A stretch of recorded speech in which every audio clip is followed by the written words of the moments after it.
देखो मुझे क्या मिला।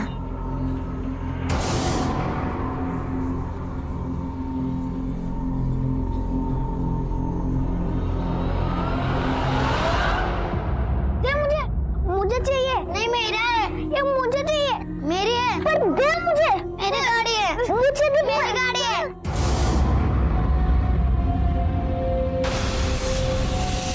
दे गाड़ी मुझे। आजकल के बच्चे भी खूब हैं। सेम गिफ्ट मिला इन्हें, लेकिन फिर भी देखो कैसे लग रहा है। तुम्हारा बेटा देखो कितना ड्रामेबाज है, बड़ा होकर देखना एक्टर बनेगा।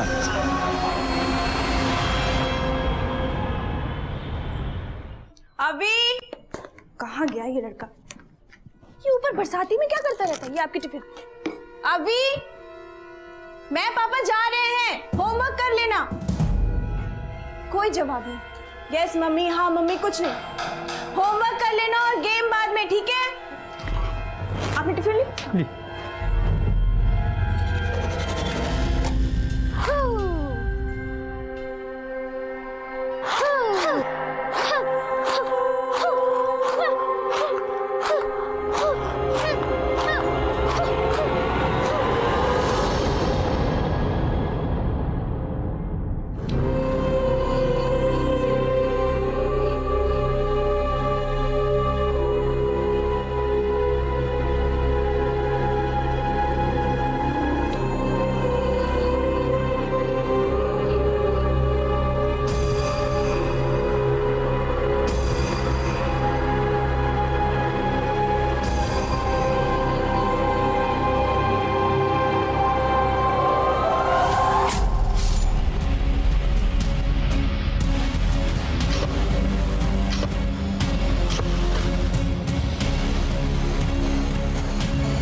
जाओ कंबल लाओ, कंबल लाओ, जाओ।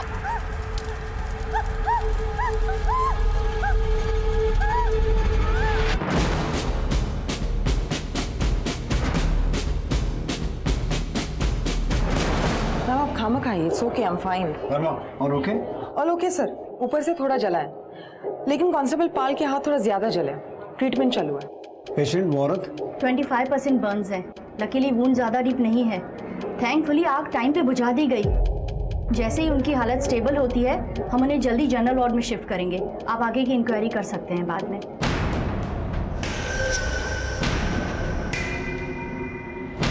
मैटर क्या है, कुछ पता चला? ये औरत है कौन?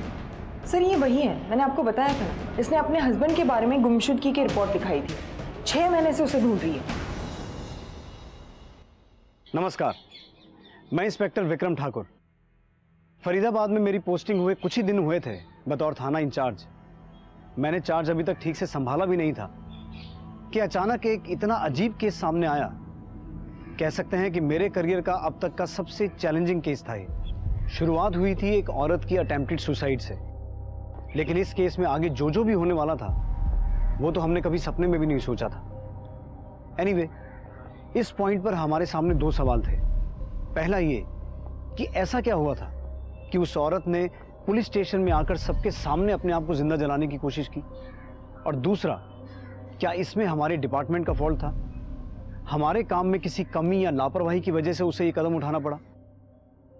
मैडम कुछ करिए, ढूंढ निकालिए मेरे शोहर को। वो अभी तक घर नहीं आए। देखिए काम डाउन, आप ठीक से पहले डिटेल्स दे दीजिए। मैडम मुझे बहुत डर लग रहा है, कहीं कहीं उनके साथ कुछ गलत हो गया। आप कुछ करिए ना। आप उनकी डिटेल्स, उनका नाम, उम्र वगैरह और उनकी एक फोटो दे देना।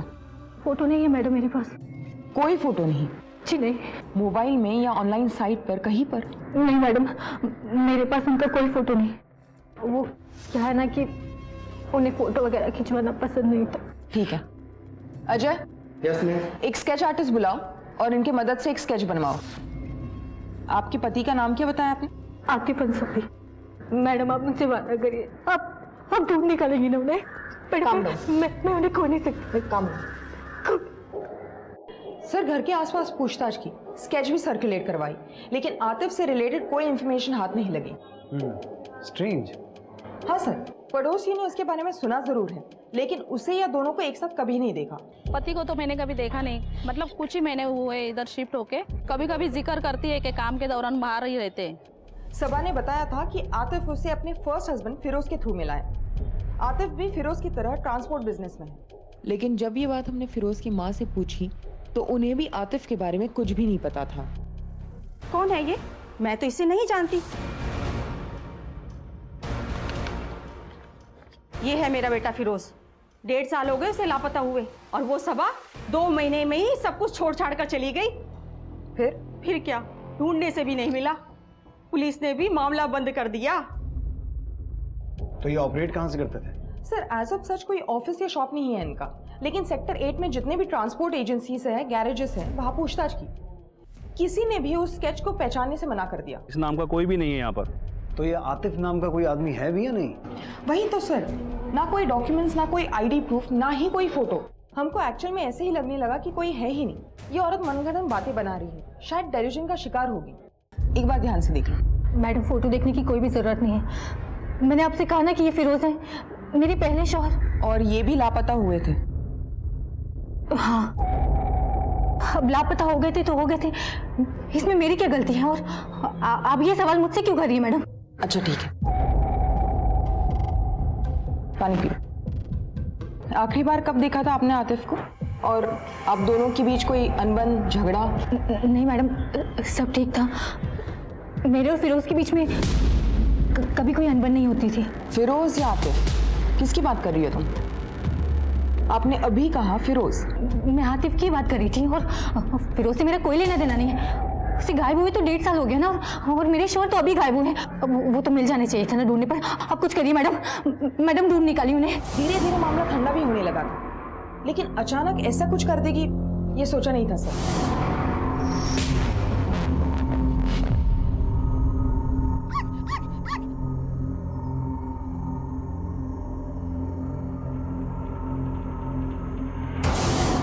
ये मेरा पप्पी मेरे साथ खेलेगा, है ना पप्पी?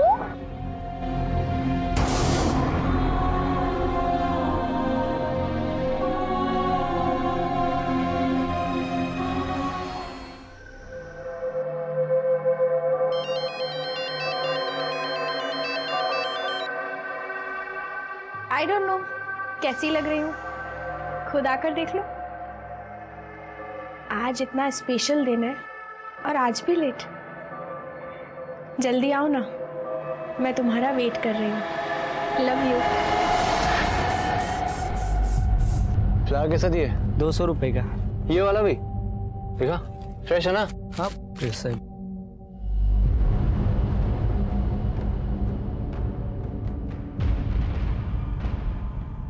आतिफ फिरोज के खास दोस्त थे, दोनों साथ में ही बिजनेस किया करते थे। इस मामले को पुलिस ने तो बंद कर दिया था, लेकिन हमें ताने देना नहीं। मैंने तय कर लिया था अब इस घर में नहीं रहूंगी। वो तो अल्लाह का शुक्र है कि आतिफ मेरे साथ थे।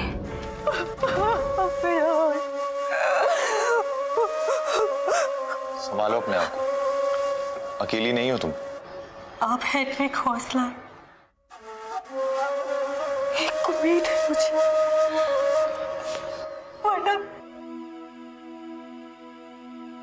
सोचो मत, पूरी जिंदगी पड़ी है तुम्हारे सामने, हक है तुम्हारा खुशियों पर। वक्त के साथ मैं और आतिफ बहुत करीब आते गए। लोगों ने हमारे बारे में बुरा कहना शुरू कर दिया था। उन्होंने मुझसे कहा कि वो मुझे अपनी बीवी बनाकर साथ रखेगी, इसलिए हम लोगों ने निकाह किया और वो मुझे अपने नए घर में ले गए। कितना टाइम हुआ यहाँ शिफ्ट हुए? 8-9 महीने हो गए होंगे। 8-9 महीने हो गए हैं, लेकिन तुम्हारे किसी भी पड़ोसी ने अभी तक आतिफ को देखा नहीं। मैं डाउट नहीं कर रहा हूँ, तुम जो कह रही हो सही कह रही हो, लेकिन बात सिर्फ इतनी सी है कि अगर तुम चाहती हो कि हम आतिफ को ढूंढें तो तुम्हें सब कुछ साफ साफ बताना पड़ेगा। वो हमेशा अपने आप में रहते थे, कैमरे से दूर भागते थे। फोटो वगैरह खींचना, उससे बातें करना, ये सब पसंद नहीं था उन्हें। आस पड़ोस के लोगों से भी कभी बात नहीं करते थे वो। तो ये सब कुछ तुम्हें कभी अजीब नहीं लगा? आतिफ कहते थे कि तुम और मैं, हम दोनों का एक छोटा सा संसार, अगर दुनिया वालों की नजर हम पर पड़ गई तो हमारे रिश्ते को नजर लग जाएगी। जो प्यार में मैं बचपन से ढूंढ रही थी वो मुझे आतिफ ने दी।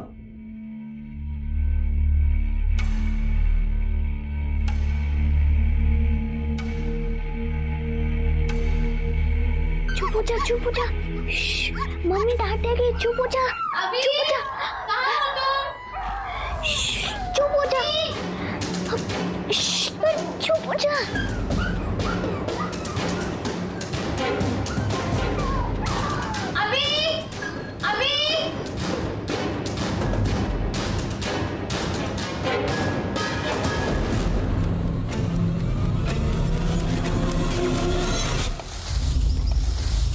अरे भाई जल्दी जल्दी करो, शाम होने वाली है।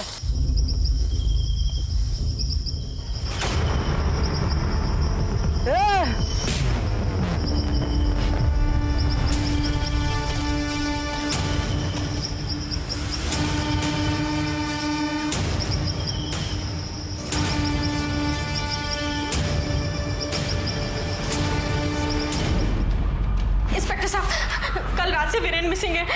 वीरेन मेरे हस्बैंड। सर प्लीज मेरी हेल्प कीजिए सर, उन्हें ढूंढिए सर। देखिए आप आराम से बैठिए। जी बताइए क्या हुआ? ये उनकी फोटो है सर, क्रिमिनल लॉयर है वो। फ्रेश है ना? हाँ। मैं उनका फोन भी ट्राई कर रही हूँ लेकिन उनका फोन स्विच ऑफ आ रहा है। सर कल हमारी मैरिज एनिवर्सरी थी, उनके घर आने के बाद हम लोग सेलिब्रेट करने वाले थे, लेकिन सर कल रात से वो घर नहीं लौटे सर। अच्छा, आपने इनका पूरा नाम क्या बताया? वीरेन भाटिया। अच्छा, उनकी पूरी डिटेल्स दीजिए। एज 32, हाइट 6 फीट, और सर कल जब वो घर से निकले थे तो उन्होंने लॉयर की ड्रेस पहनी थी, और सर वो ऑफिस बाइक से आते जाते। देखिए मैम, आप चिंता ना कीजिए, हम उन्हें जल्दी ढूंढ लेंगे। आखिरी बार जब इनकी अपनी बीवी से बात हुई थी, ऑफिस से निकल रहे थे। हाँ, आया था वीरेन की वाइफ का फोन, वेडिंग एनिवर्सरी थी, वाइफ से बात करके इमीडिएट घर चला गया था वो। वाइफ को जानती हैं आप इनकी? जी, ऑफिस फंक्शन में मिली थी, प्लस वीरेन भी बात किया करते थे वाइफ के बारे में। संबंध कैसे हैं दोनों के, कुछ आइडिया है आपको? फिर शादीशुदा जिंदगी तो ठीक ही थी, दोनों खुश लगते थे। मतलब इतना करीब से नहीं जानता मैं, पार्टी वगैरह जब ऑफिस की होती थी तो बात हो जाती थी। मैंने सुना है क्या उनकी बीवी का अफेयर था किसी के साथ।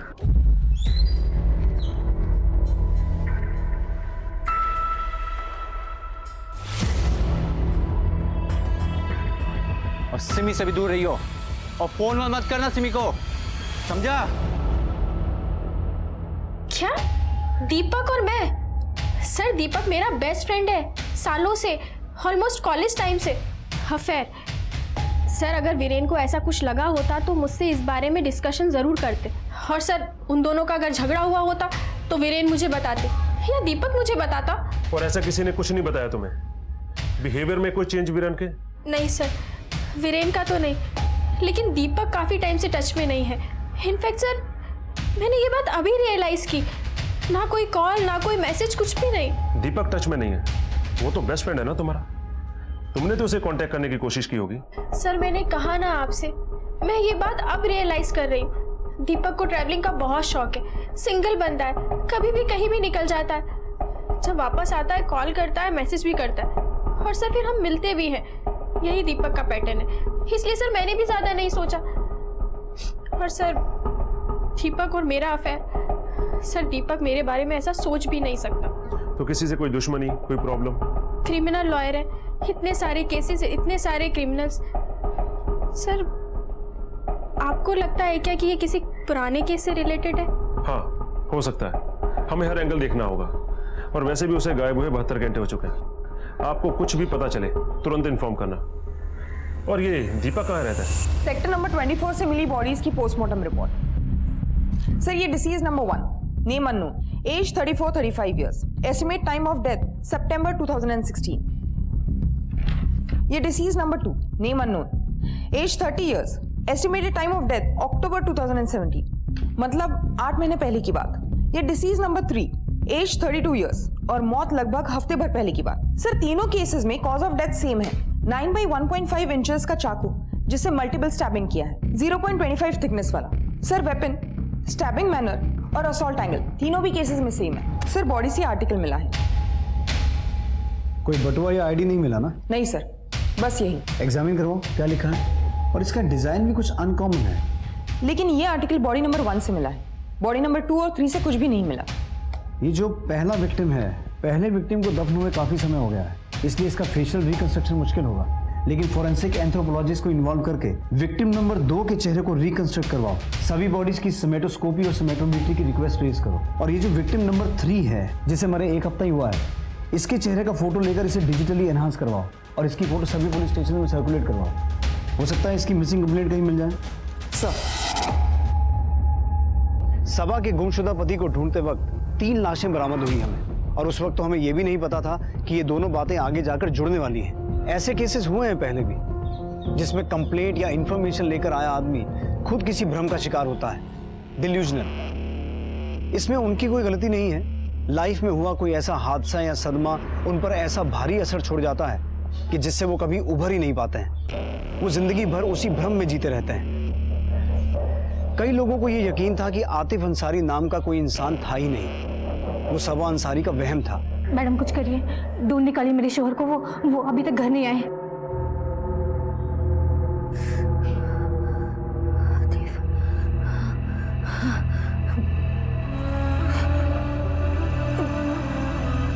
सबा, ये तुम क्या कर रही हो?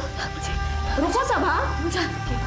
हाँ सर, सभी से मिलता जुलता है और हमारे साथ कभी कभार क्रिकेट खेल लेता है। तो जानते हैं कहाँ गया हो सकता है? नहीं सर, वैसे तो हमेशा बताकर जाता है और कभी कभार चाबी भी छोड़ देता है, लेकिन इस बार ऐसा कुछ नहीं है। ठीक, इसकी कॉल डिटेल्स लिखवाओ और लोकेशन ट्रेस करो। देखो कि ये सिमी के टच में था कि नहीं। पता चले कि अपने पति को रास्ते से हटा के खुद विक्टिम बनने का नाटक कर रही हो। वैसे कई केसेस में ऐसा होता है। और ये वीरेन, उसके साथ कुछ ना कुछ प्रॉब्लम तो जरूर है। दीपक पर नजर रखो और किसी को सिविल ड्रेस में उसके घर के बाद तैनात करो। हमें वीरेन को जल्दी से जल्दी ढूंढना होगा। और हाँ, वो विनय कहा तो जगदीश को लाइन अप किया? जी सर। सर हाँ, ये उसकी फोटो। फॉरेंसिक से कोई अपडेट? सर अभी तक तो कुछ नहीं। पीएसआई अनीता वर्मा ये। ओके, मैं आपको थोड़ी देर में अपडेट करती हूँ। सिमी भाटिया को जल्दी से कांटेक्ट करो, उसे आना पड़ेगा बॉडी आइडेंटिफाई करने के लिए। सर गुरुग्राम थाने से पीएसआई अर्जुन सिंह का फोन था, वो एक मिसिंग केस हैंडल कर रहे हैं। जो फोटो हमने सर्कुलेट करवाई थी बॉडी नंबर 3, उनका कहना है वो शायद वही होगी। वीरेन भाटिया, पेशे से लॉयर है। वीरेन भाटिया? दीपक, मुझसे नहीं होगा, I can't. Mrs Bhatia, I understand, मुश्किल है, लेकिन करना पड़ेगा, जरूरी है।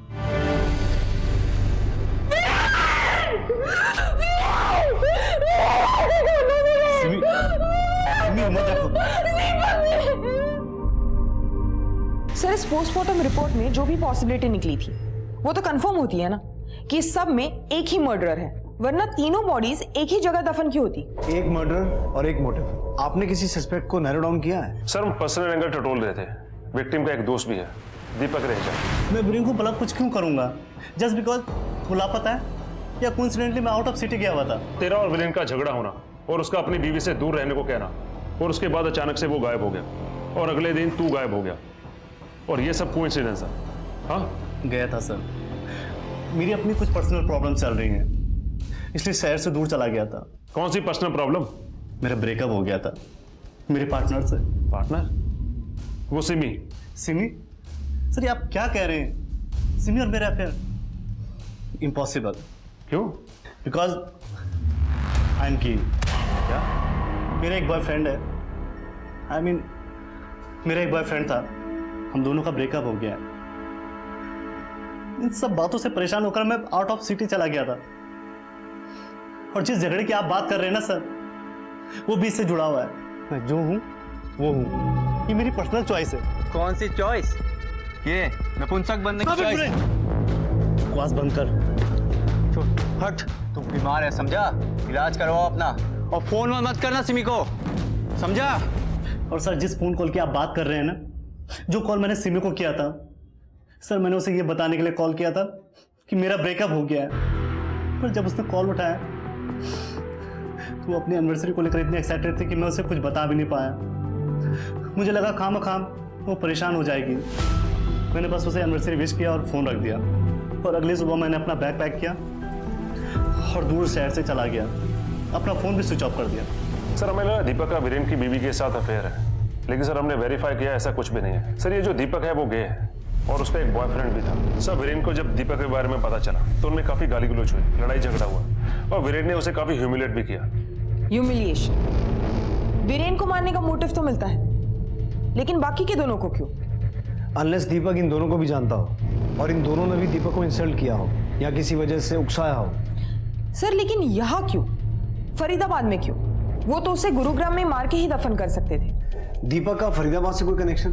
अभी नहीं तो 1.5 साल पहले का, जब इस पहले विक्टिम को मारा गया था। नहीं सर, हमने उसकी पर्सनल हिस्ट्री चेक की। बेसिकली वो मुंबई से है, यहाँ लॉ करने के लिए शिफ्ट हुआ था। लेकिन सर 2 सस्पेक्ट्स और भी हैं, 2 क्रिमिनल्स जिनको वीरेन ने सजा दिलवाई थी। सर दोनों कुछ महीने पहले सजा काट के बाहर आए।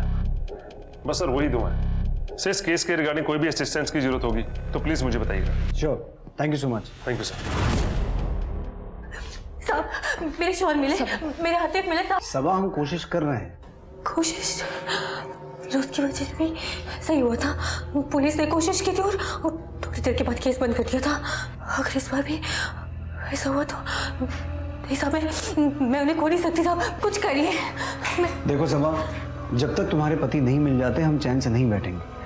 तुम घर जाओ, जैसे कुछ पता चलेगा हम तुम्हें इन्फॉर्म करेंगे। मैं घर नहीं जाना चाहती, मैं यहाँ रह के अपने हाथ का इंतजार करना चाहती। एक काम करो, इन्हें मेस के बाहर जो बेंच है वहां बिठाओ, पानी पिलाओ। Yes sir.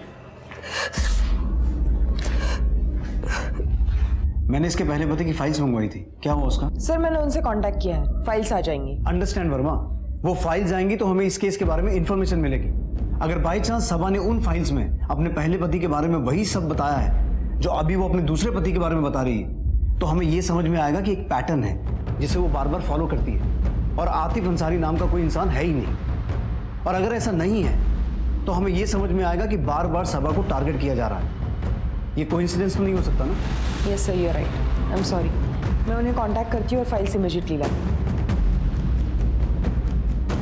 अभी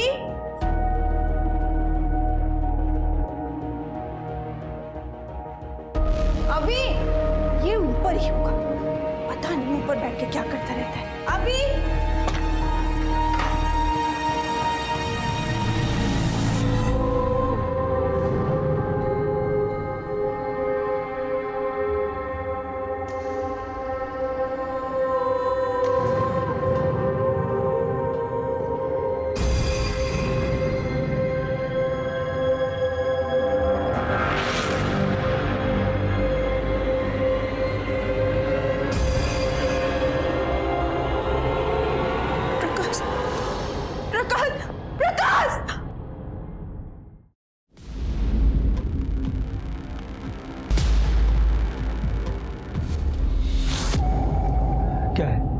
क्या है ये सब? मैंने तुमसे पहले ही कहा था, अभी किसी से दोस्ती नहीं करता, कहीं बाहर खेलने नहीं जाता। तुम्हें अजीब नहीं लगता ये सब? कहीं हमारा अभी उसकी दिमागी हालत। क्या बकवास कर रही हो तुम? पागल हो गई हो? ये सब उसने टाइम पास के लिए किया होगा। कोई प्रॉब्लम नहीं है उसके साथ, कोई फेज होगा, और ऐसे फेज से सभी गुजरते हैं। इतना बवाल करने की क्या जरूरत है? काश मैंने कभी किसी बच्चे को ऐसे करते नहीं देखा है। फिर वही अभी नॉर्मल दूसरे बच्चों की तरह, माँ हो या दुश्मन, ये सब सोचोगी ना तो डीमोरलाइज हो जाएगा। और तो और बाहर के लोग क्या सोचेंगे? पागल कहेंगे। इस टाइम लग जाएगी जिंदगी भर के लिए। लुक, तुम उससे कुछ मत कहना, मैं उससे बात करता हूँ, सब ठीक हो जाएगा। ओके?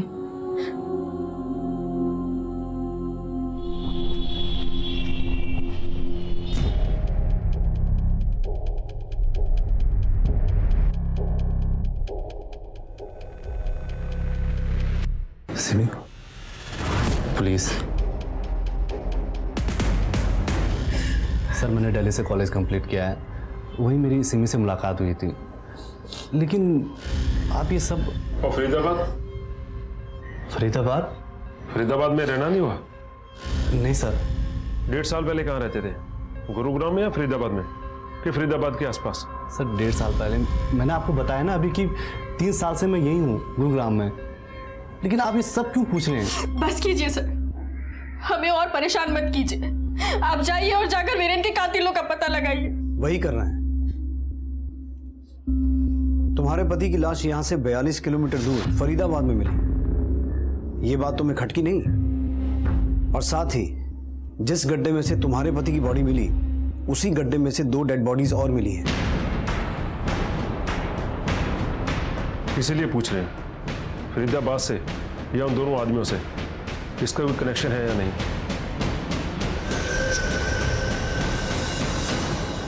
सिंह, तुमने जिन 2 क्रिमिनल्स के बारे में बताया था जिनकी वीरेन से दुश्मनी हो सकती है, क्या नाम थे उनके? विनयकांत एंड जगदीश। उन्हें तोड़कर देखो, हो सकता है उनमें से किसी का कनेक्शन बाकी मिली 2 डेड बॉडीज में से किसी के साथ हो। माना 1.5 साल पहले वो जेल में थे, पर इन लोगों के कनेक्शन अच्छे खासे होते हैं, किसी और से मर्डर करवाया होगा। जेल से निकलने के बाद कहाँ कहाँ गए, क्या क्या किया, सब कुछ पता करवाओ, और जहाँ जहाँ गए उन एरियाज में अगर कोई गुमशुदगी के या अनसॉल्व मर्डर केसेस हैं, सब कुछ ढूंढ निकालो। उनमें से एक बंदा वही है फरीदाबाद में, जगदीश पंडित। अच्छा जी सर। वर्मा, फंसाइए हमको, हम तो खड़े हैं कि हमको कोई फंसाए।